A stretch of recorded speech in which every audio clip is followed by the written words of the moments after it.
तेरे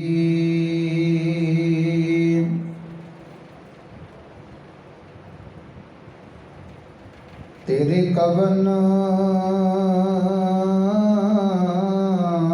कवन गुण कह गावा, तू साहिब गुणी निदाना।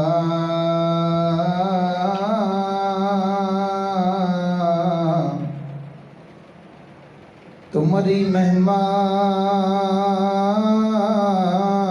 वर्ण न सकूं, तू ठाकुर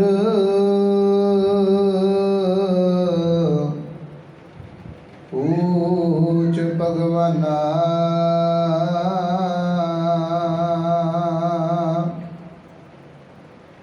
हम अवगुण भरे एक गुण नाही,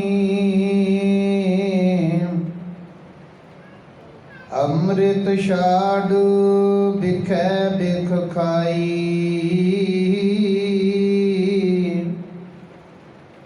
माया मोह परम पै भूले,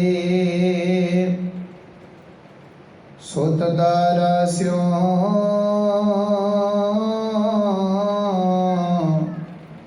प्रीत लगाई।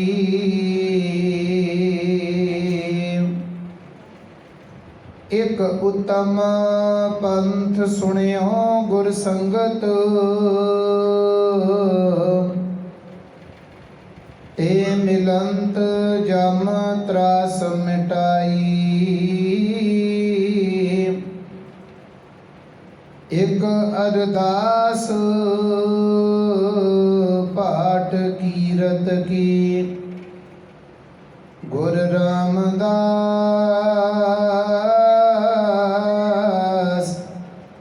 राखो शरनाई। एक अरदास पाठ कीरत की,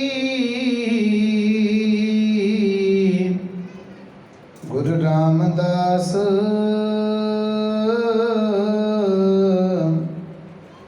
राखो शरनाई।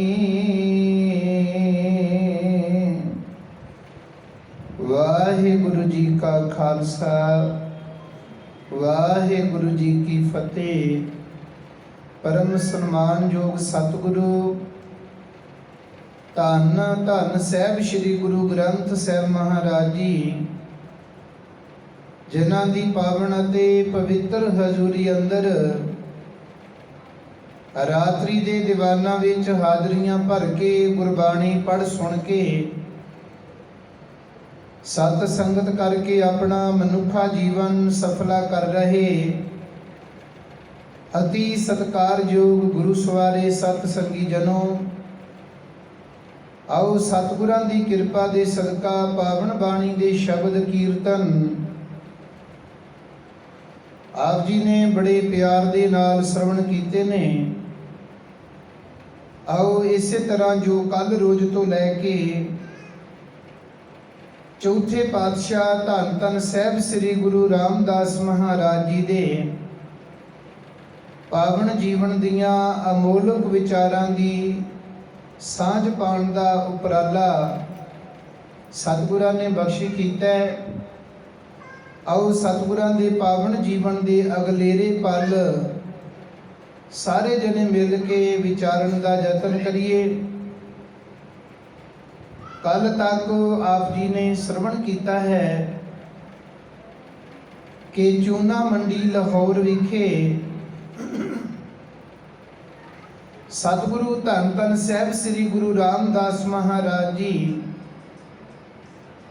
बचपन की अवस्था दे तकरीबन 7 साल गुजारे ने।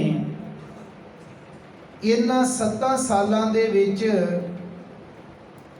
2 साल की उम्र दे विच माता दया कौर जी अकाल चलाना कर जाते ने, ते 7 कुछ साल की उम्र हुंदी है ते पिता हरदास जी भी ਅਕਾਲ ਚਲਾਣਾ ਕਰ ਜਾਂਦੇ ਨੇ। ਹੁਣ ਦੁਨੀਆ ਦੇ ਅੰਦਰ ਅਕਸਰ ਆਪਾਂ ਬਾਹਰੀ ਤੌਰ ਤੇ ਝਾਤ ਮਾਰ ਕੇ ਦੇਖੀਏ ਤੇ ਬਹੁਤ ਜ਼ਿਆਦਾ ਮਨੁੱਖ ਦੇ ਆਸਰੇ ਹੁੰਦੇ ਨੇ, ਪਰ ਜਿਹੜੇ ਬਾਹਰੀ ਤੌਰ ਤੇ ਦੁਨਿਆਵੀ ਆਸਰੇ ਨੇ ਉਹ ਓਨੀ ਦੇਰ ਤੱਕ ਨੇ ਜਿੰਨੀ ਦੇਰ ਤੱਕ ਤੁਹਾਡੇ ਕੋਲ ਧਨ ਦੌਲਤਾਂ ਹੈ ਨੇ, ਤੁਸੀਂ ਕੁਝ ਖਾਣ ਪੀਣ ਵਾਸਤੇ ਦੇਈ ਜਾਵੋ, ਉਤਨੀ ਦੇਰ ਤੱਕ ਆਸਰੇ ਨੇ। ਜਿੱਦਣ ਸਤਿਗੁਰਾਂ ਦੀ ਪਾਵਨ ਬਾਣੀ ਵੀ ਕਹਿੰਦੀ ਹੈ ਕਿ ਜਿੱਦਣ ਦੁੱਖ ਦਾ ਸਮਾਂ ਆਉਂਦਾ ਹੈ ਉਦਣ ਜਿਹੜੇ ਬਾਹਰੀ ਤੌਰ ਤੇ ਆਸਰੇ ਹੁੰਦੇ ਨੇ ਉਹ ਟੁੱਟ ਜਾਇਆ ਕਰਦੇ ਨੇ। ਅਕਸਰ ਦੁਨੀਆ ਦੇ ਅੰਦਰ ਮਨੁੱਖ ਦੇ ਵਿਚਰਦਿਆਂ ਸਾਖ ਸੰਬੰਧੀ ਰਿਸ਼ਤੇਦਾਰ ਹਰੇਕ ਦੇ ਹੋਇਆ ਕਰਦੇ ਨੇ, ਪਰ ਜਦੋਂ ਅੱਜ ਭਾਈ ਜੇਠਾ ਜੀ ਦੇ ਉੱਤੇ ਦੁੱਖ ਦਾ ਸਮਾਂ ਆਇਆ, ਮਾਤਾ ਪਿਤਾ ਜੀ ਅਕਾਲ ਚਲਾਣਾ ਕਰ ਗਏ ਤੇ 7 ਸਾਲ ਦੀ ਉਮਰ ਦੇ ਵਿੱਚ ਉਸ ਵੇਲੇ ਚੂਨਾ ਮੰਡੀ ਲਾਹੌਰ ਦੇ ਵਿੱਚੋਂ ਕੋਈ ਵੀ ਐਸਾ ਰਿਸ਼ਤੇਦਾਰ ਜਾਂ ਕੋਈ ਸੱਜਣ ਮਿੱਤਰ ਜਾਂ ਕੋਈ ਪਿੰਡ ਦੇ ਵਿੱਚ ਐਸਾ ਗੁਰਮੁਖ ਹੁੰਦਾ ਕਿ ਜਿਹੜਾ ਕਹਿੰਦਾ ਕਿ ਮੈਂ ਭਾਈ ਜੇਠੇ ਨੂੰ ਬਾਹੋਂ ਫੜ ਕੇ ਰੋਕ ਲੈਣਾ, ਮੈਂ ਆਪਣੇ ਘਰ ਦੇ ਵਿੱਚ ਰੱਖ ਕੇ ਆਪਣੇ ਬੱਚਿਆਂ ਦੇ ਨਾਲ ਜਿੱਦਾਂ ਮੇਰੇ ਬੱਚੇ ਪਲਦੇ ਨੇ ਉਦਾਂ ਭਾਈ ਜੇਠਾ ਵੀ ਪਲਦਾ ਜਾਏਗਾ, ਪਰ ਕੋਈ ਨਹੀਂ ਐਸਾ ਨਿਤਰਿਆ। ਨਾਨੀ ਮਾਂ ਨੇ ਕਿਹਾ, ਪੁੱਤ ਵੇ ਜਿੰਨੇ ਕੋ ਤੇਰੇ ਕੋਲ ਕੱਪੜੇ ਹੈ ਨੇ ਇਹਨਾਂ ਨੂੰ ਇੱਕ ਝੋਲੇ ਦੇ ਵਿੱਚ ਪਾ ਲੈ, ਅਸੀਂ ਚਲੇ ਜਾਣਾ। ਕੱਲ ਇੱਥੇ ਸਮਾਪਤੀ ਕੀਤੀ ਸੀ ਕਿ ਜਦੋਂ ਘਰ ਦਾ ਦਰਵਾਜ਼ਾ ਬੰਦ ਕੀਤਾ ਤੇ ਭਾਈ ਜੇਠਾ ਜੀ ਨਾਨੀ ਮਾਂ ਨੂੰ ਪੁੱਛਦੇ ਨੇ, ਮਾਂ ਇਹ ਦਰਵਾਜ਼ਾ ਹੁਣ ਖੁੱਲੇਗਾ ਕਦੋਂ?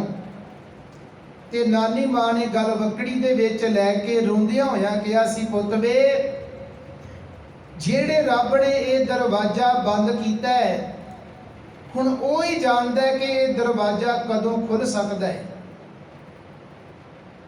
ਨਾਨੀ ਮਾਂ ਆਪਣੇ ਦੋਤੇ ਨੂੰ ਲੈ ਕੇ ਆਪਣੇ ਨਗਰ ਪਿੰਡ ਬਾਸਰ ਕੇ ਗਿੱਲਾਂ ਦੇ ਵਿੱਚ ਆ ਕੇ ਪਹੁੰਚੇ। ਹੁਣ ਇਤਿਹਾਸ ਦੇ ਵਿੱਚ ਬਹੁਤੀ ਵਾਰੀ ਨਾਮ ਵੀ ਨਹੀਂ ਆਏ ਵੀ ਜੇਕਰ ਘਰ ਦੇ ਵਿੱਚ ਭਾਈ ਜੇਠਾ ਜੀ ਦਾ ਕੋਈ ਮਾਮਾ ਹੁੰਦਾ ਜਾਂ ਨਾਨਾ ਹੁੰਦਾ ਤੇ ਇਤਿਹਾਸ ਦੇ ਵਿੱਚ ਕੋਈ ਜ਼ਿਕਰ ਆਉਂਦਾ, ਪਰ ਨਾ ਇਤਿਹਾਸ ਦੇ ਵਿੱਚ ਕਿਸੇ ਨਾਨੇ ਦਾ ਜ਼ਿਕਰ ਹੈ ਨਾ ਹੀ ਮਾਮੇ ਦਾ ਜ਼ਿਕਰ ਹੈ। ਇਹਦਾ ਅਰਥ ਇਹ ਹੈ ਕਿ ਉਧਰੋਂ ਭਾਈ ਜੇਠਾ ਜੀ, ਫਿਰ ਬੇਨਤੀ ਕਰਦੇ ਆ ਪਹਿਲਾ ਨਾਮ ਹੈ ਗੁਰੂ ਰਾਮਦਾਸ ਮਹਾਰਾਜ ਜੀ ਦਾ ਚਿੱਤ ਵਿੱਚ ਰੱਖਿਓ। ਉਹਨਾਂ ਦੀ ਉਮਰ ਉਦੋਂ 7 ਸਾਲ ਦੀ ਏ ਤੇ ਨਾਨੀ ਮਾਂ ਬਜ਼ੁਰਗ ਅਵਸਥਾ ਦੇ ਵਿੱਚ ਨੇ। ਹੁਣ ਦੋਨਾਂ ਨੂੰ ਇੱਕ ਸਹਾਰੇ ਦੀ ਜ਼ਰੂਰਤ ਹੈ, ਪਰ ਦੁਨੀਆ ਦੇ ਅੰਦਰ ਕੋਈ ਸਹਾਰਾ ਹੈ ਨਹੀਂ। ਜੇਕਰ ਓਟ ਤੇ ਕੇਵਲ ਇੱਕੋ ਇੱਕ ਅਕਾਲ ਪੁਰਖ ਉਸ ਪ੍ਰਭੂ ਜੀ ਦੀ ਹੈ।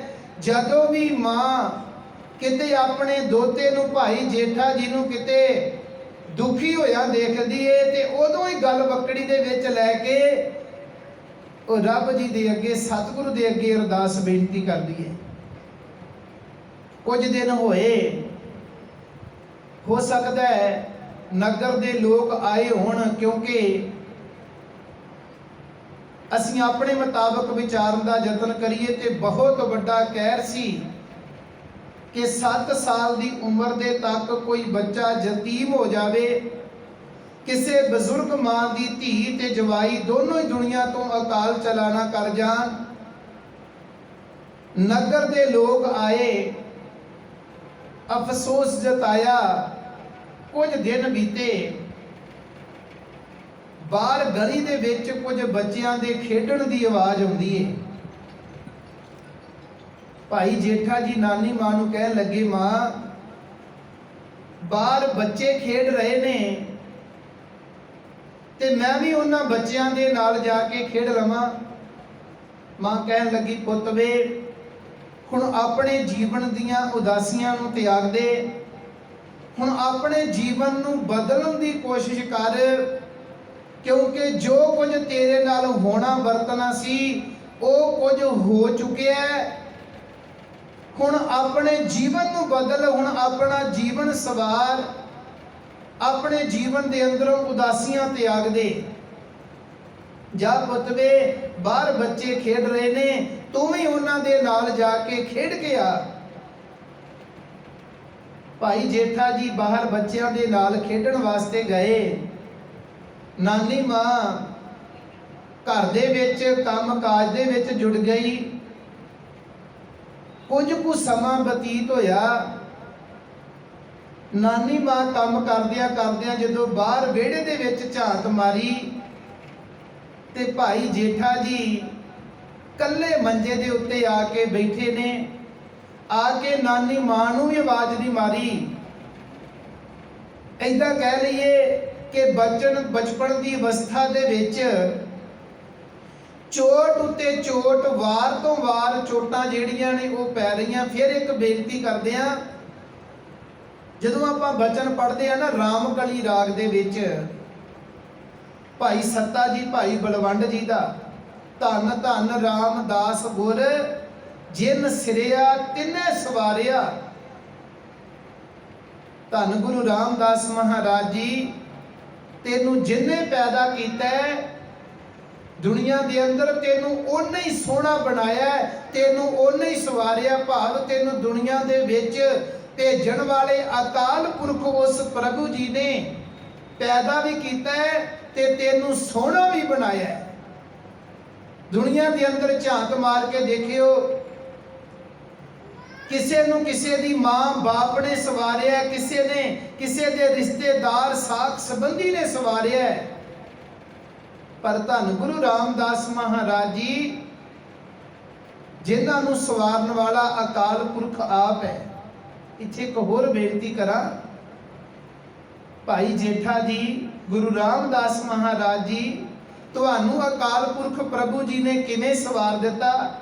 ਤੁਸੀਂ ਤਾਂ ਗੁਰੂ ਨਾਨਕ ਸਾਹਿਬ ਦੇ ਘਰ ਦੇ ਵਿੱਚ ਜੰਮੇ ਵੀ ਨਹੀਂ, ਤੁਸੀਂ ਤਾਂ ਗੁਰੂ ਅੰਗਦ ਦੇਵ ਮਹਾਰਾਜ ਜੀ ਦੇ ਘਰ ਦੇ ਵਿੱਚ ਵੀ ਨਹੀਂ ਜਨਮ ਲਿਆ, ਤੁਹਾਡਾ ਪ੍ਰਕਾਸ਼ ਤਾਂ ਗੁਰੂ ਅਮਰਦਾਸ ਮਹਾਰਾਜ ਜੀ ਦੇ ਘਰ ਦੇ ਵਿੱਚ ਵੀ ਨਹੀਂ ਹੋਇਆ।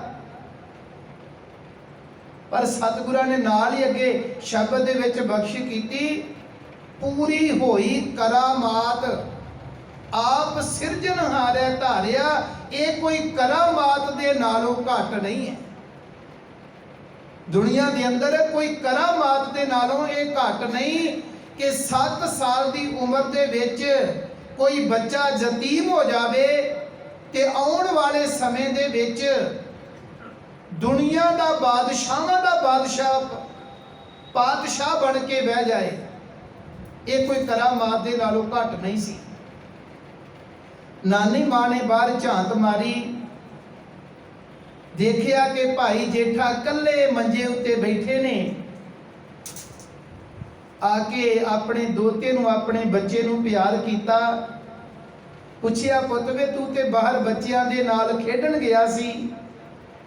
ਕਹਿਣ ਲੱਗੇ, ਮਾਂ ਮੈਂ ਖੇਡਣ ਗਿਆ ਸੀ ਪਰ ਉਹਨਾਂ ਨੇ ਮੈਨੂੰ ਖਿਡਾਇਆ ਨਹੀਂ। ਨਾਨੀ ਮਾਂ ਕਹਿਣ ਲੱਗੀ, ਪੁੱਤ ਵੇ ਕੋਈ ਗੱਲ ਨਹੀਂ, ਅਜੇ ਤੂੰ ਇਸ ਥਾਂ ਦੇ ਉੱਤੇ ਨਵਾਂ ਆਇਆ ਨਾ, ਹੌਲੀ ਹੌਲੀ ਜਦੋਂ ਤੇਰੀ ਵਾਕਫੀ ਹੋ ਜਾਏਗੀ, ਤੇਰੇ ਹੌਲੀ ਹੌਲੀ ਇਹ ਮਿੱਤਰ ਬਣ ਜਾਣਗੇ, ਫਿਰ ਤੇਰੇ ਤੋਂ ਬਿਨਾਂ ਇਹ ਖੇਡਣਗੇ ਵੀ ਨਹੀਂ, ਤੈਨੂੰ ਨਾਲ ਖਿਡਾਇਆ ਕਰਨਗੇ। ਕਹਿਣ ਲੱਗੇ, ਨਾਨੀ ਮਾਂ ਬੱਚੇ ਤਾਂ ਮਿੱਤਰ ਬਣ ਚੱਲੇ ਸਨ, ਬੱਚੇ ਤਾਂ ਮੈਨੂੰ ਖਿਡਾਉਣ ਵਾਸਤੇ ਵੀ ਤਿਆਰ ਸਨ, ਪਰ ਨਾਨੀ ਮਾਂ ਜਦੋਂ ਮੈਂ ਖੇਡਣਾ ਸ਼ੁਰੂ ਕੀਤਾ, ਉਹਨਾਂ ਬੱਚਿਆਂ ਦੀਆਂ ਮਾਵਾਂ ਆਈਆਂ। ਉਹ ਮਾਵਾਂ ਆਪਣੇ ਆਪਣੇ ਬੱਚਿਆਂ ਨੂੰ ਬਾਂਹ ਫੜ ਕੇ ਆਪਣੇ ਆਪਣੇ ਘਰਾਂ ਦੇ ਵਿੱਚ ਲੈ ਗਈਆਂ। ਕਹਿਣ ਲੱਗੀਆਂ ਕਿ ਜੇਠੇ ਦੇ ਨਾਲ ਨਹੀਂ ਖੇਡਣਾ, ਇਹਦੇ ਨਾਲ ਨਹੀਂ ਖੇਡਣਾ, ਇਹਦਾ ਤਾਂ ਮੂੰਹ ਦੇਖਣ ਨੂੰ ਚਿੱਤ ਨਹੀਂ ਕਰਦਾ, ਕਿਉਂਕਿ ਜਦੋਂ ਦਾ ਇਹ ਆਪਣੇ ਘਰ ਦੇ ਵਿੱਚ ਪੈਦਾ ਹੋਇਆ ਇਹਨੇ ਆਪਣਾ ਸਾਰਾ ਘਰ ਹੀ ਉਜਾੜ ਦਿੱਤਾ ਹੈ, ਇਹਦੇ ਨਾਲ ਨਹੀਂ ਖੇਡਣਾ। ਨਾਨੀ ਮਾਂ ਮੈਨੂੰ ਦੱਸ ਮੇਰਾ ਮੂੰਹ ਇੰਨਾ ਮਾੜਾ ਹੈ, ਨਾਨੀ ਮਾਂ ਮੈਨੂੰ ਦੱਸ ਮੇਰਾ ਮੱਥਾ ਇੰਨਾ ਮਾੜਾ ਹੈ ਕਿ ਉਹਨਾਂ ਬੱਚਿਆਂ ਦੀਆਂ ਮਾਵਾਂ ਕਹਿੰਦੀਆਂ ਨੇ ਕਿ ਇਹਦੇ ਨਾਲ ਨਹੀਂ ਖੇਡਣਾ। ਇਹ ਜਦੋਂ ਦਾ ਘਰ ਦੇ ਵਿੱਚ ਪੈਦਾ ਹੋਇਆ ਇਹਨੇ ਆਪਣਾ ਘਰ ਉਜਾੜ ਦਿੱਤਾ ਹੈ। ਨਾਨੀ ਮਾਂ ਨੇ ਗਲ ਬੱਕੜੀ ਦੇ ਵਿੱਚ ਲਿਆ, ਭੁੱਬਾਂ ਨਿਕਲ ਗਈਆਂ, ਗਲ ਬੱਕੜੀ ਦੇ ਵਿੱਚ ਲੈ ਕੇ ਉਸ ਅਕਾਲ ਪੁਰਖ ਰੱਬ ਜੀ ਦੇ ਚਰਨਾਂ ਦੇ ਵਿੱਚ ਪਤਾ ਨਹੀਂ ਕਿਹੜਾ ਹਿਰਦਾ ਲੈ ਕੇ, ਕਿਹੜਾ ਉਹ ਸਮਾਂ ਐਸਾ ਹੋਵੇਗਾ ਜਦੋਂ ਨਾਨੀ ਮਾਂ ਨੇ ਅਰਦਾਸ ਬੇਨਤੀ ਕੀਤੀ, ਕਹਿਣ ਲੱਗੀ, ਪੁੱਤ ਵੇ ਤੂੰ ਇਹਨਾਂ ਦੀ ਫਿਕਰ ਨਾ ਕਰ, ਆਉਣ ਵਾਲੇ ਸਮੇਂ ਦੇ ਵਿੱਚ ਕਦੇ ਸਮਾਂ ਆਏਗਾ ਜਿੱਦਾਂ ਆਪਾਂ ਆਪਣੇ ਆਮ ਘਰ ਦੇ ਵਿੱਚ ਬੱਚਿਆਂ ਨੂੰ, ਇੱਕ ਦੂਜੇ ਨੂੰ ਬੱਚਾ ਕੋਈ ਮਾੜਾ ਬੋਲ ਦੇਵੇ ਤਾਂ ਅਸੀਂ ਬੱਚਿਆਂ ਨੂੰ ਆਪਣੇ ਕੋਲੋਂ ਇੱਕ ਵਿਚਾਰ ਦੱਸ ਕੇ ਉਹਨਾਂ ਨੂੰ ਮਤਲਬ ਇਦਾਂ ਕਹਿ ਲਈ, ਉਹਦੇ ਮਨ ਨੂੰ ਇੱਕ ਥੰਮੀ ਜੀ ਦੇਨੇ ਆ ਵੀ ਕੋਈ ਗੱਲ ਨਹੀਂ ਪੁੱਤ, ਜੇ ਉਹਨਾਂ ਨੇ ਕਹਿ ਦਿੱਤਾ ਉਹਨਾਂ ਦਾ ਮੂੰਹ ਮਾੜਾ ਹੋ ਸਕਦਾ, ਤੇਰਾ ਮੂੰਹ ਥੋੜਾ ਮਾੜਾ ਹੈ, ਕੋਈ ਉਹਨਾਂ ਦਾ ਮੂੰਹ ਮਾੜਾ। ਹੁਣ ਸੱਚਮੁੱਚ ਗੱਲ ਇਹ ਹੈ, ਭਾਈ ਜੇਠਾ ਜੀ ਦਾ ਮੂੰਹ ਮਾੜਾ ਨਹੀਂ, ਭਾਈ ਜੇਠਾ ਜੀ ਦਾ ਮੂੰਹ ਮਾੜਾ ਨਹੀਂ, ਮਾੜਾ ਤੇ ਉਹਨਾਂ ਦਾ ਰਹਿ ਗਿਆ ਜਿਹੜੀਆਂ ਮਾਵਾਂ ਇਸ ਭਾਗੇ ਸਮੇਂ ਨੂੰ ਗਵਾ ਗਈਆਂ ਕਿ ਉਹਨਾਂ ਦੇ ਬੱਚੇ ਧੰਨ ਗੁਰੂ ਰਾਮਦਾਸ ਮਹਾਰਾਜ ਜੀ ਦੇ ਨਾਲ ਖੇਡਣ, ਪਰ ਉਹਨਾਂ ਮਾਵਾਂ ਨੇ ਇਹ ਜਿਹੜਾ ਅਮੋਲਕ ਸਮਾਂ ਸੀ ਆਪਣੇ ਬੱਚਿਆਂ ਦੀ ਜ਼ਿੰਦਗੀ ਦੇ ਵਿੱਚੋਂ ਗਵਾ ਦਿੱਤਾ। ਉਹ ਅਭਾਗੇ ਰਹਿ ਗਏ। ਤੁਸੀਂ ਦੇਖਿਓ ਜਿਹਦੇ ਵਿੱਚ ਕੋਝਪੁਣਾ ਹੁੰਦਾ ਹੈ ਨਾ, ਉਹ ਆਪਣਾ ਕੋਝਪੁਣਾ ਛੁਪਾਉਣ ਵਾਸਤੇ ਦੂਜਿਆਂ ਦਾ ਕੋਝਪੁਣਾ ਸਾਹਮਣੇ ਕਰਦਾ ਵੀ ਤੇਰੀ ਸ਼ਕਲ ਚੰਗੀ, ਪੁੱਤਰੇ ਕੋਈ ਗੱਲ ਨਹੀਂ। ਅੱਜ ਇਹ ਕਹਿੰਦੇ ਨੇ ਇਹਨਾਂ ਦੀਆਂ ਸ਼ਕਲਾਂ ਮਾੜੀਆਂ ਹੋਣਗੀਆਂ, ਮੈਨੂੰ ਤਾਂ ਇਸ ਤਰ੍ਹਾਂ ਲੱਗਦਾ ਕਿ ਕੱਲ ਨੂੰ ਸਮਾਂ ਆਏਗਾ ਪੁੱਤ ਵੇ, ਇਹ ਜਿੰਨੇ ਅੱਜ ਤੈਨੂੰ ਕਹਿੰਦੇ ਨੇ ਨਾ ਤੇਰਾ ਮੱਥਾ ਚੰਗਾ ਨਹੀਂ, ਕੱਲ ਨੂੰ ਕਦੇ ਸਮਾਂ ਆਏਗਾ ਤੇਰੇ ਦਰ ਦੇ ਉੱਤੇ ਖੜ ਕੇ ਇਹੋ ਜਿਹੇ ਕਰੋੜਾਂ ਲੋਕ ਜਿਹੜੇ ਨੇ ਉਹ ਅਰਦਾਸਾਂ ਬੇਨਤੀਆਂ ਕਰਨਗੇ। ਰੱਬ ਜਾਣੇ ਮਾਂ ਨੇ ਕਿਹੜੇ ਹਿਰਦੇ ਦੇ ਨਾਲ ਅਰਦਾਸ ਬੇਨਤੀ ਕੀਤੀ, ਤੁਸੀਂ ਅੱਜ ਕਦੇ ਵਿਚਾਰ ਕੇ ਦੇਖਿਓ। ਧੰਨ ਗੁਰੂ ਗ੍ਰੰਥ ਸਾਹਿਬ ਮਹਾਰਾਜ ਜੀ ਦਾ ਪ੍ਰਕਾਸ਼ ਹਰ ਗੁਰਦੁਆਰਾ ਸਾਹਿਬ ਦੇ ਵਿੱਚ ਹੁੰਦਾ ਹੈ, ਔਰ ਇੱਕੋ ਜਿਹੇ ਗੁਰੂ ਗ੍ਰੰਥ ਸਾਹਿਬ ਮਹਾਰਾਜ ਜੀ ਨੇ, ਪਰ ਧੰਨ ਗੁਰੂ ਰਾਮਦਾਸ ਮਹਾਰਾਜ ਜੀ ਦੇ ਘਰ ਦੇ ਵਿੱਚ ਜਦੋਂ ਪ੍ਰਕਾਸ਼ ਹੋਣਾ ਹੁੰਦਾ ਹੈ, ਗੁਰੂ ਕੀਆਂ ਪਿਆਰੀਆਂ ਸੰਗਤਾਂ, ਗੁਰੂ ਕੇ ਪਿਆਰੇ ਸਿੱਖ ਪੂਰੀ ਪੂਰੀ ਰਾਤ ਬਾਣੀ ਪੜ੍ਹਦਿਆਂ ਤਰਲੇ ਲੈਂਦਿਆਂ ਬਤੀਤ ਹੋ ਜਾਂਦੀ ਏ। ਵਾਰ-ਵਾਰ ਆਪਣੀ ਰਸਨਾ ਤੋਂ ਉਚਾਰਨ ਕਰਦੇ ਨੇ, ਦਰ ਮਾਂਦੇ ਠਾਡੇ ਦਰਬਾਰ ਤੁਝ ਬਿਨ ਸੁਰਤ ਕਰੈ ਕੋ ਮੇਰੀ, ਦਰਸ਼ਨ ਦੀਜੈ ਖੋਲ ਕਬਾੜ। ਅੱਜ ਭਾਵੇਂ ਕੋਈ ਕਿੱਡਾ ਵੀ ਵੱਡਾ ਧਣੀਏ ਧੰਨ ਗੁਰੂ ਰਾਮਦਾਸ ਮਹਾਰਾਜ ਜੀ ਦੇ ਚਰਨਾਂ ਵਿੱਚ ਜਾ ਕੇ ਇਹ ਅਰਦਾਸਾਂ ਬੇਨਤੀਆਂ ਕਰਦਾ, ਪਾਤਸ਼ਾਹ ਕਿਰਪਾ ਕਰ, ਮੈਂ ਚੱਲ ਕੇ ਆਇਆ, ਆਪਣਾ ਕਿਵਾੜ ਖੋਲ ਕੇ ਮੈਨੂੰ ਦਿਦਾਰੇ ਦੇ, ਮੈਨੂੰ ਆਪਣੇ ਦਿਦਾਰੇ ਦੇ। ਤੇ ਮੈਂ ਕਹਿੰਦਾ ਜਦੋਂ ਆਪਾਂ ਗੁਰੂ ਚਰਨਾਂ ਵਿੱਚ ਆਉਂਦੇ ਆ ਨਾ, ਕਿਤੇ ਐਵੇਂ ਦੀਆਂ ਅਰਦਾਸਾਂ ਬੇਨਤੀਆਂ ਕਰਿਆ ਕਰੀਏ ਕਿ ਗੁਰੂ ਸਾਹਿਬ ਜੀ ਸਾਡੇ ਤੇ ਵੀ ਕਿਰਪਾ ਕਰ, ਸਾਡੀ ਅਵਸਥਾ ਅਰਦਾਸ ਕਰਨ ਵਾਲੀ ਉਸ ਨਾਨੀ ਮਾਂ ਵਰਗੀ ਬਣ ਜਾਵੇ ਜਿਹਦੀਆਂ ਕੀਤੀਆਂ ਹੋਈਆਂ ਅਰਦਾਸਾਂ ਬੇਨਤੀਆਂ ਉਸ ਰੱਬ ਜੀ ਦੇ, ਉਸ ਸਤਿਗੁਰੂ ਦੇ ਚਰਨਾਂ ਦੇ ਵਿੱਚ ਐਸੀਆਂ ਕਬੂਲ ਹੋਈਆਂ ਕਿ ਇੱਕ ਯਤੀਮ ਬੱਚੇ ਤੋਂ ਐਡਾ ਵੱਡਾ ਬਾਦਸ਼ਾਹ, ਚਵਰ ਛਤਰ ਤਖਤ ਦੇ ਮਾਲਕ ਬਣ ਕੇ ਬੈਠ ਗਏ। ਮਾਂ ਨੇ ਗਲ ਬੱਕੜੀ ਵਿੱਚ ਲਿਆ, ਦਲਾਸੇ ਦਿੱਤੇ, ਕੁਝ ਦਿਨ ਬਤੀਤ ਹੋਏ। ਹੁਣ ਜਿਹੜਾ ਅਗਲਾ ਸਮਾਂ ਸੀ, ਘਰ ਦੇ ਵਿੱਚ ਕੋਈ ਤੀਸਰਾ ਮਨੁੱਖ ਕਿਸੇ ਦਾ ਨਾਮ ਨਹੀਂ। ਇੱਕ ਬਜ਼ੁਰਗ ਅਵਸਥਾ ਵਿੱਚ ਮਾਤਾ ਤੇ ਬਚਪਨ ਦੀ ਅਵਸਥਾ ਵਿੱਚ ਭਾਈ ਜੇਠਾ ਭਾਵ ਧੰਨ ਗੁਰੂ ਰਾਮਦਾਸ ਮਹਾਰਾਜ ਜੀ ਨੇ, ਨਾਨੀ ਮਾਂ ਨੇ ਆਪਣੀ ਗਲ ਬੱਕੜੀ ਵਿੱਚ ਲਿਆ ਆਪਣੇ ਦੋਤੇ ਨੂੰ ਤੇ ਇੱਕ ਵਿਉਂਤ ਬਣਾਈ। ਸੋਚਿਆ ਕਿ ਨਾਲੇ ਤਾਂ ਜੇਠੇ ਦਾ ਮਨ ਕੁਝ ਹੋਰ ਹੋ ਜਾਏਗਾ, ਬਾਹਰ ਤੁਰ ਫਿਰ ਆਇਆ ਕਰੇਗਾ, ਨਾਲੇ ਹੁਣ ਸਾਡੇ ਘਰ ਦਾ ਖਰਚ ਜਿਹੜਾ ਉਹ ਵੀ ਕਿਸੇ ਤਰੀਕੇ ਨਾਲ ਚਲਾਉਣਾ ਹੈ। ਨਾਨੀ ਮਾਂ ਨੇ ਵਿਉਂਤ ਇਹ ਬਣਾਈ ਕਿ ਘਰੋਂ ਪੁੱਤ ਵੇ ਤੈਨੂੰ ਮੈਂ ਘੁੰਗਣੀਆਂ ਬਣਾ ਕੇ ਦਿਆ ਕਰਾਂਗੀ ਤੇ ਤੂੰ ਬਾਹਰ ਜਾ ਕੇ ਵੇਚ ਕੇ ਆਇਆ ਕਰੀ। ਜੇ ਕੋਈ ਘਰ ਦੇ ਵਿੱਚ ਤੇਰਾ ਮਾਮਾ ਹੁੰਦਾ ਜਾਂ ਤੇਰਾ ਨਾਨਾ ਹੁੰਦਾ ਤੇ ਪੁੱਤ ਵੇ ਮੈਂ ਤੈਨੂੰ ਇੰਨੀ ਉਮਰ ਦੇ ਵਿੱਚ ਕਦੇ ਵੀ ਇਸ ਤਰ੍ਹਾਂ ਦੇ ਕੰਮ ਕਰਨ ਵਾਸਤੇ ਨਾ ਕਹਿੰਦੀ, ਪਰ ਪੁੱਤ ਵੇ ਤੇਰੇ ਤੋਂ ਬਿਨਾ ਹੁਣ ਮੇਰਾ ਵੀ ਕੋਈ ਆਸਰਾ ਨਹੀਂ। ਅਸਲ ਦੇ ਵਿੱਚ ਜਿਹੜਾ ਦੁਖੀਆ ਹੋਵੇ ਨਾ, ਜਿਹੜਾ ਆਪ ਦੁਖੀਆ ਹੋਵੇ, ਦੁਖਿਆਰੇ ਦਾ ਦੁੱਖ ਉਹਨੂੰ ਹੀ ਪਤਾ ਹੁੰਦਾ ਹੈ ਕਿ ਦੁੱਖ ਕੀ ਹੈ। ਆਮ ਨਹੀਂ ਸਾਨੂੰ ਪਤਾ ਲੱਗਦਾ ਵੀ ਦੁੱਖ ਹੁੰਦਾ ਕੀ ਹੈ। ਜਿਹੜਾ ਆਪ ਦੁਖੀ ਹੈ ਨਾ, ਉਹ ਦੂਜੇ ਦਾ ਦੁੱਖ ਦੇਖ ਕੇ ਮਹਿਸੂਸ ਕਰਦਾ ਵੀ ਇਹਦਾ ਦੁੱਖ ਕੀ ਹੋ ਸਕਦਾ। ਪੁੱਤ ਵੇ ਮੈਂ ਤੈਨੂੰ ਕਦੇ ਵੀ ਨਾ ਕਹਿੰਦੀ ਪਈ ਇੰਨੀ ਛੋਟੀ ਉਮਰ ਦੇ ਵਿੱਚ ਤੂੰ ਜਾ ਕੇ ਘੁੰਗਣੀਆਂ ਵੇਚ ਕੇ ਆ, ਪਰ ਤੇਰੇ ਤੋਂ ਬਿਨਾ ਹੁਣ ਮੇਰਾ ਵੀ ਕੋਈ ਹੋਰ ਸਹਾਰਾ ਨਹੀਂ। ਕਾਰਜ ਚੱਲ ਪਿਆ, ਮਾਂ ਨੇ ਨਿਤਾ ਪ੍ਰਤੀ ਘਰ ਦੇ ਵਿੱਚੋਂ ਘੁੰਗਣੀਆਂ ਬਣਾ ਕੇ ਦੇਣੀਆਂ ਤੇ ਭਾਈ ਜੇਠਾ ਜੀ ਨੇ ਬਾਹਰ ਗਲੀ ਗਲੀ ਦੇ ਵਿੱਚ ਜਾ ਕੇ ਵੇਚ ਕੇ ਆਉਣੀਆਂ। ਜਿੰਨੇ ਪੈਸੇ ਇਕੱਠੇ ਹੋਣੇ ਸ਼ਾਮ ਨੂੰ ਲਿਆ ਕੇ ਨਾਨੀ ਮਾਂ ਦੇ ਹੱਥੇ ਰੱਖਣੇ। ਮਾਂ ਅੱਜ ਮੈਂ ਇੰਨੇ ਪੈਸੇ ਲੈ ਕੇ ਆਇਆ, ਅੱਜ ਮੈਂ ਇੰਨੇ ਪੈਸੇ ਲੈ ਕੇ ਆਇਆ। ਕੁਝ ਦਿਨ ਬਤੀਤ ਹੋਏ, ਇੱਕ ਦਿਨ ਬੜੀ ਛੇਤੀ ਵਿਹਲੇ ਹੋ ਕੇ ਭਾਈ ਜੇਠਾ ਜੀ ਪਰਤ ਕੇ ਘਰ ਵਿੱਚ ਆ ਗਏ। ਬੜੇ ਚਾਅ ਦੇ ਨਾਲ ਘਰ ਦੇ ਵਿੱਚ ਆਏ। ਨਾਨੀ ਮਾਂ ਨੇ ਪੁੱਛਿਆ, ਜੇਠਿਆ ਤੂੰ ਤੇ ਬੜਾ ਵਕਤ ਲਗਾ ਕੇ ਆਉਂਦਾ ਸੀ, ਅੱਜ ਇੰਨੀ ਛੇਤੀ ਵਾਪਸ ਆ ਗਿਆ। ਕਹਿਣ ਲੱਗੇ ਮਾਂ ਅੱਜ ਇੱਕ ਮੈਨੂੰ ਐਡਾ ਵੱਡਾ ਸ਼ਾਹੂਕਾਰ ਮਿਲ ਗਿਆ, ਉਹਨੇ ਕੱਲੇ ਨੇ ਇੱਕੋ ਨੇ ਮੇਰੀਆਂ ਸਾਰੀਆਂ ਘੁੰਗਣੀਆਂ ਖਰੀਦ ਲਈਆਂ। ਮਾਂ ਕਹਿਣ ਲੱਗੀ ਜੇਠਿਆ ਘੁੰਗਣੀਆਂ ਤੇ ਅਕਸਰ ਗਰੀਬ ਲੋਕ ਖਾਇਆ ਕਰਦੇ ਨੇ ਨਾ, ਅਮੀਰ ਲੋਕ ਨਹੀਂ ਖਾਇਆ ਕਰਦੇ, ਗਰੀਬ ਲੋਕ ਖਾਇਆ ਕਰਦੇ ਨੇ। ਤੈਨੂੰ ਕਿਹੜਾ ਇੰਨਾ ਵੱਡਾ ਸ਼ਾਹੂਕਾਰ ਮਿਲ ਗਿਆ ਜਿਹਨੇ ਸਾਰੀਆਂ ਘੁੰਗਣੀਆਂ ਹੀ ਲੈ ਲਈਆਂ। ਕਹਿਣ ਲੱਗੇ ਮਾਂ ਉਹਨੇ ਧਨ ਵੀ ਮੈਨੂੰ ਇੰਨਾ ਦਿੱਤਾ ਹੈ, ਮਾਂ ਉਹਨੇ ਇੰਨਾ ਧਨ ਮੈਨੂੰ ਦਿੱਤਾ ਕਿ ਮੇਰੇ ਕੋਲੋਂ ਸੰਭਾਲਿਆ ਹੀ ਨਹੀਂ ਗਿਆ।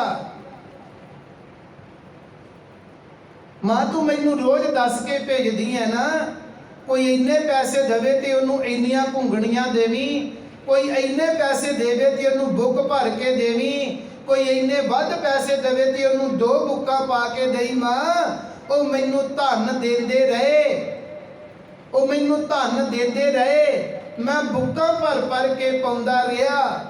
ਨਾਨੀ ਮਾਂ ਕਹਿਣ ਲੱਗੀ ਪੁੱਤ ਵੇ ਲਿਆ, ਰੋਜ਼ ਲਿਆ ਕੇ ਪੈਸੇ ਮੇਰੀ ਤਲੀ ਤੇ ਧਰ ਦੇ, ਅੱਜ ਵੀ ਦੇ, ਕਿਹੜਾ ਧਨ ਕਿੰਨੇ ਪੈਸੇ ਲੈ ਕੇ ਆਇਆ। ਕਹਿਣ ਲੱਗੇ ਮਾਂ ਅੱਜ ਉਹ ਧਨ ਨਹੀਂ ਜਿਹੜਾ ਤੈਨੂੰ ਰੋਜ਼ ਪੈਸੇ ਲਿਆ ਕੇ ਦੇਣਾ, ਅੱਜ ਮੈਂ ਉਹ ਪੈਸੇ ਨਹੀਂ ਲੈ ਕੇ ਆਇਆ। ਪਰ ਸੱਚ ਜਾਣੀ ਮਾਂ ਅੱਜ ਮੈਨੂੰ ਧਨ ਇੰਨਾ ਵੱਡਾ ਮਿਲ ਗਿਆ ਕਿ ਅੱਜ ਮੇਰਾ ਮਨ ਤੇ ਤਨ ਖਿੜ ਗਿਆ, ਅੱਜ ਮੇਰਾ ਮਨ ਤੇ ਤਨ ਖਿੜ ਗਿਆ। ਨਾਨੀ ਮਾਂ ਕਹਿਣ ਲੱਗੀ ਕਿਹੜਾ ਧਨ ਲੈ ਕੇ ਆਇਆ। ਕਹਿਣ ਲੱਗੀ ਮਾਂ ਸੱਚ ਜਾਣੀ ਜਦੋਂ ਮੈਂ ਘਰ ਦੇ ਵਿੱਚੋਂ ਕਦੇ ਘੁੰਗਣੀਆਂ ਦਾ ਟੋਕਰਾ ਸਿਰ ਤੇ ਲੈ ਕੇ ਬਾਹਰ ਨਿਕਲਣਾ ਸਾਂ, ਗਲੀਆਂ ਦੇ ਵਿੱਚ ਜਾਂਦਿਆਂ ਜਾਂਦਿਆਂ ਲੋਕਾਂ ਦੇ ਘਰਾਂ ਦੇ ਵਿੱਚੋਂ ਆਵਾਜ਼ਾਂ ਆਉਂਦੀਆਂ ਸੀ। ਕਿਸੇ ਮਾਂ ਦੀ ਆਵਾਜ਼ ਆਉਂਦੀ ਸੀ, ਆਪਣੇ ਪੁੱਤ ਨੂੰ ਆਵਾਜ਼ ਮਾਰਦੀ ਸੀ, ਪੁੱਤ ਵੇ ਆ ਮੈਂ ਤੇਰਾ ਇਸ਼ਨਾਨ ਕਰਵਾ ਦਿਆਂ। ਕਿਸੇ ਮਾਂ ਦੀ ਆਵਾਜ਼ ਆਉਂਦੀ ਸੀ, ਪੁੱਤ ਵੇ ਆ ਮੈਂ ਤੈਨੂੰ ਪ੍ਰਸ਼ਾਦਾ ਛਕਾ ਦਿਆਂ। ਕਿਸੇ ਮਾਂ ਦੀ ਆਵਾਜ਼ ਆਉਂਦੀ ਸੀ, ਪੁੱਤ ਵੇ ਆ ਮੈਂ ਤੇਰਾ ਜੂੜਾ ਕਰਕੇ ਤੈਨੂੰ ਸੁਥਰਾ ਬਣਾ ਦਿਆਂ। ਕਿਸੇ ਪਿਤਾ ਦੀ ਆਵਾਜ਼ ਆਉਂਦੀ ਸੀ, ਆ ਪੁੱਤ ਮੇਰੇ ਕੋਲ ਬੈਠ, ਮੈਂ ਤੈਨੂੰ ਰੱਜ ਕੇ ਪਿਆਰ ਕਰਨਾ ਚਾਹੁੰਦਾ। ਮਾਂ ਸੱਚ ਜਾਣੀ ਜਦੋਂ ਮੈਂ ਉਹਨਾਂ ਦੀਆਂ ਆਵਾਜ਼ਾਂ ਸੁਣਦਾ ਸਨ, ਉਹਨਾਂ ਦੀਆਂ ਆਵਾਜ਼ਾਂ ਮੇਰੇ ਕੰਨਾਂ ਦੇ ਵਿੱਚ ਪੈਂਦੀਆਂ ਸਨ, ਤੇ ਮਾਂ ਸੱਚ ਜਾਣੀ ਮੇਰੇ ਮਨ ਦੇ ਵਿੱਚੋਂ ਭੁੱਬਾਂ ਨਿਕਲਦੀਆਂ ਸੀ। ਮੈਂ ਉਸ ਰੱਬ ਜੀ ਦੇ ਅੱਗੇ ਬੇਨਤੀਆਂ ਕਰਦਾ ਸਾਂ ਕਿ ਸਤਿਗੁਰੂ ਜੀ ਮੈਨੂੰ ਪੁੱਤ ਕਹਿਣ ਵਾਲੀ ਮਾਂ, ਮੈਨੂੰ ਪੁੱਤ ਕਹਿ ਕੇ ਦੁਲਾਰਨ ਵਾਲਾ ਮੇਰਾ ਪਿਤਾ ਪਾਤਸ਼ਾਹ ਮੇਰੇ ਕੋਲੋਂ ਇੰਨੀ ਛੇਤੀ ਕਿਉਂ ਖੋਹ ਲਿਆ। ਮਾਂ ਸੱਚ ਜਾਣੀ ਜਦੋਂ ਉਹਨਾਂ ਦੀਆਂ ਆਵਾਜ਼ਾਂ ਮੇਰੇ ਕੰਨਾਂ ਵਿੱਚ ਪੈਂਦੀਆਂ ਸੀ ਨਾ, ਮੇਰੇ ਕੋਲੋਂ ਸਹਾਰੀਆਂ ਨਹੀਂ ਸੀ ਜਾਂਦੀਆਂ। ਪਰ ਮਾਂ ਅੱਜ ਸੱਚ ਜਾਣੀ ਜਦੋਂ ਮੈਂ ਘੁੰਗਣੀਆਂ ਦੀ ਟੋਕਰੀ ਸਿਰ ਤੇ ਲੈ ਕੇ ਤੁਰਿਆ ਜਾ ਰਿਹਾ ਸੀ ਤੇ ਪਿੱਛੋਂ ਇੱਕ ਆਵਾਜ਼ ਆਈ, ਉਹ ਪੁੱਤਰਾ रुक जा मां, मैं नहीं पीछे परत के देखिया, मैं नहीं रुकिया। मैं सोचिया कि मैनू केड़ा दुनिया दे अंदर ऐसा है जेड़ा मैनू पुत कह के बुलाएगा, मैनू ते जेड़ा आवाज मारदा ओए जेठिया कह के बुलाउंदा है। मां मैं तुरिया रहा, पिछों एक होर आवाज आई, ओ घुंगड़ियां वालिया पुत्रा मैं तेनू रुकण वास्ते कह रहा। मां सत जानी मैं जदों पिछे परत के देखिया ते एक साधु स्वरूप दे विच बजुर्ग, मैं मां अपने सिर तो घुंगड़ियां वाली टोकरी लाई ते मैं उन्हां गुरमुखां दे चरनां विच जाके नमस्कार कीती। मैं उन्हां दे चरण चुमे, उन्हां ने मैनू गल वकड़ी विच लिया ते कहन लगे पुत अज मैनू बड़ी भुख लगी है, अज मैनू बड़ी भुख लगी है। ते मैं कहा बाबा जी मेरे कोल होर तां कुछ नहीं, आ मेरे कोल घुंगड़ियां ने, ये तुसी छक सकदे हो। ते उन्हां गुरमुखां ने कहा कि तू इतनी छोटी उम्र दे विच घुंगड़ियां बेच रहा है, मैनू नहीं लगता कि तेरे घर दा भी कोई जिहड़ी हालत है किते वधिया होवेगी, पर मेरे कोल पैसे नहीं, मैं तेरे कोलों घुंगड़ियां लवां पर मेरे कोल पैसे नहीं। मां सच जानी मैं फिर चरना ते डिग के बेनती कीती ते कहा बाबा जी जिन्ने पैसे तुसी मैनू दे दिते ने ना, इन्ने तां मैनू अज तक किसी ने दिते ही नहीं। जिन्नियां धन दौलतां मैनू तुसी दे दित्तियां ने, इन्नियां धन दौलतां मैनू किसी ने दित्तियां नहीं बाबा जी। मैनू अज तक किसी ने पुत कह के आवाज नहीं मारी, मैनू जेड़ा आवाज मारदा है ओए जेठिया करके आवाज मारदा है। तुसी अज बहुत वड्डा धन दिता है। मां सच जानी ओ मैनू पुत्रा पुत्रा कहंदे रहे ते मैं घुंगड़ियां दियां बुक्कां भर के पाउंदा रहा। कुछ होर भी उत्थे आके इकत्तर हो गए गुरमुख प्यारे, वो भी छकदे रहे। मां मैं सारियां घुंगड़ियां अज उन्हां नूं छका दित्तियां ते अज मैं सोचदा मैनू इन्ना वड्डा धन प्राप्त होया है जिहड़ा कदे जिंदगी विच प्राप्त नहीं हो सकदा। मां ने गल वकड़ी विच लिया, अखां दे विचों हंझू वह तुरे। भाई जेठा जी ने नानी मां दी चुन्नी लैके अखां पूंजियां ते कहन लगे मां तू इस करके रोनी है ना कि असी गरीब लोग हाँ ते असी किसी नूं मुफ्त नहीं खुआ सकते। तू इस करके रोनी है ना मां कि असी गरीब लोग हाँ ते किसी नूं मुफ्त विच नहीं खुआ सकते। मैं तेरियां बनाइयां होइयां घुंगड़ियां अज मुफ्त वेच आया, मुफ्त दे आया मां तू इस करके रो रही है ना। मां ने गल बकड़ी विच लिया, कहन लगी नहीं पुत वे मैं तो उस धन गुरु नानक साहब महाराज जी के चरणों नूं फड़ के रो रही हाँ। मैं तो उस अकाल पुरख के चरणों में बेनतियां करके रो रही हाँ कि रब जी जेड़े बच्चे नूं हथ पातशाह वाले दिते ने, जेड़े बच्चे नूं हथ पातशाह वाले दिते ने, इनू कंगाल क्यों रखिया है? जिस तरह दे इनू हथ दिते ने ना उस तरह का इनू बादशाह बना दे। सच जानियो नानी मां दियां कीतियां होइयां अरदासां बेनतियां 3 वारी जिक्र आउंदा है। अरदासां बेनतियां नानी मां ने कीतियां, एक जदों घर का दरवाजा बंद किया, एक जदों बच्चों के नाल खेडण तो बिना ही घर दे विच वापस आ गए। अज तीजी वारी अरदास बेनती की कि मेरा दोतरा मेरा बच्चा अज घुंगड़ियां सारियां दियां सारियां खवा के आया है। ये जीवन दे विच कीतियां होइयां 3 अरदासां बेनतियां उस सच्चे सतगुरु के घर दे विच ऐदां प्रवान हो गईयां। तुसीं अज कदे झात मार के देखियो। मैं 2 विचारां की सांझ पाउणी है, बाकी इतिहास आपां कल दे समय तो अगे तोरांगे।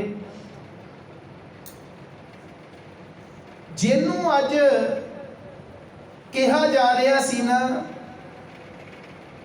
कि जेठे दा मूँह देखण वास्ते चित नहीं करदा, तरले लै लै के उहदा अज दर्शन करन वास्ते लोग सारी सारी रात विलकदे रहिंदे ने। जेड़े जेठे नूं कहा जांदा सी कि इहदा घर नहीं, ये तां उजड़ गया, उस जेठे दा घर सोने दा घर बन गया। दुनिया के अंदर बड़े बड़े बड़े शाहूकार होणगे, पर अज तक किसी ने अपना सोने का घर नहीं बनाया। धन गुरु रामदास महाराज जी जिन्हां दे वास्ते कहा जाता सी ये उजड़ गया, ओदा घर सोने का घर बन गया। जिन्हों लोग धक्के मारते सी, अपने बच्चियां दे नाल खेडण नहीं सन देंदे, अज ओदे घर दे विच अज इन्नी रहमत हो गई, ओदा घर धन गुरु ग्रंथ साहब महाराज जी का घर बन गया, ओदा घर धन गुरु नानक साहब जी का घर बन गया, ओदा घर भगत नामदेव जी वर्गियां का घर बन गया। जिन्हां नूं दुनिया धक्के मारदी सी ना, धन गुरु रामदास महाराज जी ने घर ऐसा बना दिता, इत्थे आ जाओ, इत्थे धक्के नहीं जे पैंदे, ए घर दे विच आ जाओ, इस घर दे विच धक्के नहीं जे पैंदे। झात मार के देखियो, जिन्हों कहा जाता सी इहदे कोल घर बार नहीं, इहदे कोल कोई खाण वाले पदार्थ नहीं, उस धन गुरु रामदास महाराज जी दे घर दे विच कोई शहर कोई देश कितना भी अमीर होवे, पर तुसी झात मार के देखियो किन्ने लोग ऐसे होणगे उन्हां देशां दे विच जिन्हां नूं रात नूं सौण वेले प्रशादा नहीं मिलदा। दुनिया दे विच धन गुरु रामदास महाराज जी दी केवल ते केवल इक्को एक ऐसी नगरी है जिथे कोई भुखा नहीं सौंदा। दूजियां थावां ते तुसी झात मार के देखियो, हथ जोड़ जोड़ के जिन्हां नूं लोड़वंद जिहड़े हुंदे हथ जोड़ जोड़ के प्रशादा मंगदे ने, पर धन गुरु रामदास महाराज जी का घर ऐसा है, इत्थे हाथ जोड़ने नहीं पैंदे, इत्थे प्रशादा छकाउण वाले वार वार हाथ जोड़ते ने कि भाई लंगर छकण तो बिना ना जाओ, धन गुरु रामदास महाराज जी के घर दे विचों लंगर जरूर छको। अगले समय दे विच किवें किवें बख्शिशां होईयां, किवें किवें धन गुरु अमरदास महाराज जी की शरण प्राप्त हुई, ते अगला समा जिहड़ा हौली हौली गुरु की नेड़ता प्राप्त होंदियां होंदियां किहड़ियां किहड़ियां बुलंदियां नूं भाई लैणा जी छूंदे ने। ये सारा जीवन इतिहास जिहड़ा अगले समय दे विच आपां सारे जणियां ने मिल के साझ पाउण दा यतन करना है। बेनती करां जिन्ने को आपां बैठे हां समय सिर गुरु चरनां विच जरूर पहुंचा।